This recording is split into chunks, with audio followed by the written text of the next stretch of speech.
Entretien. Toute nouvelle chronique dans Télématin. Et c'est un hommage, un remerciement aussi, des remerciements à tous ceux d'entre vous qui nous regardent et qui sont au bout du monde. Autrement dit, les expatriés. Vous êtes 4 millions dans le monde de Français et de Françaises qui ont choisi comme ça de vivre à l'étranger. Tous les 4 millions ne regardent pas Télématin. Et encore, quoique, à tour de rôle, si, peut-être. Nous allons faire connaissance pour commencer. Jacques de Gentil a choisi un couple installé en Hongrie.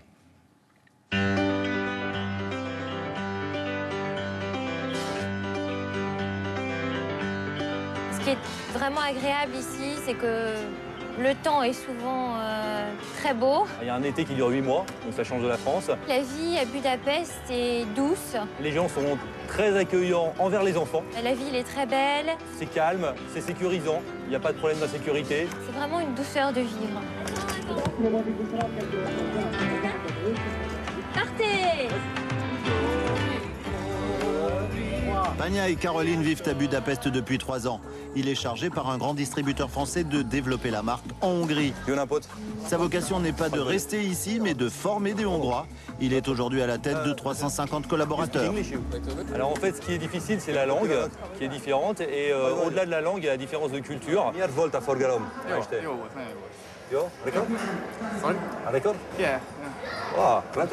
Moi, j'ai des attentes professionnelles où j'attends des collaborateurs qui ont un sens du service naturel et qui apprécient une organisation ficelée pour arriver à une efficacité.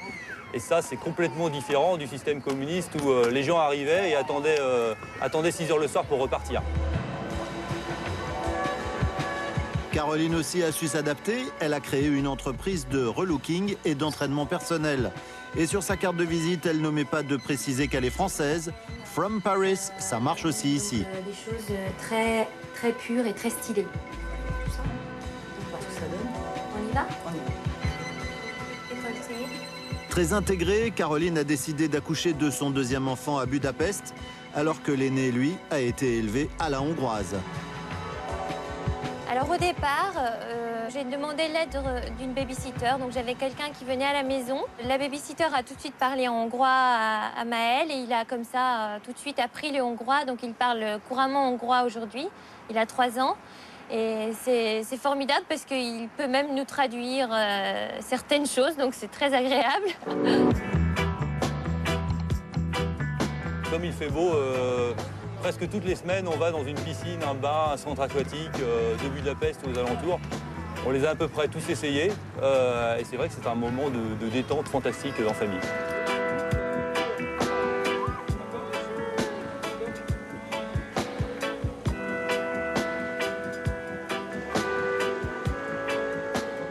C'est la première fois que nous sommes expatriés et ce qui est difficile quand on est expatrié, c'est on crée des liens et on est obligé de s'en séparer.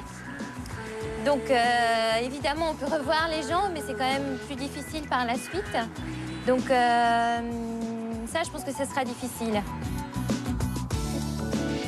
Voilà à quoi ressemble la vie de Français expatriés à Budapest. Rendez-vous très vite là ou ailleurs.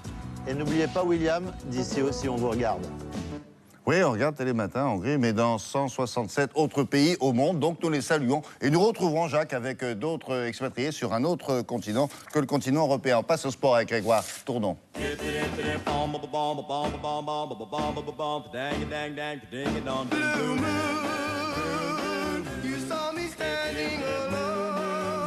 Ah oui, mais alors là, bonjour Greg. Bonjour William. Là, il manque du rugby.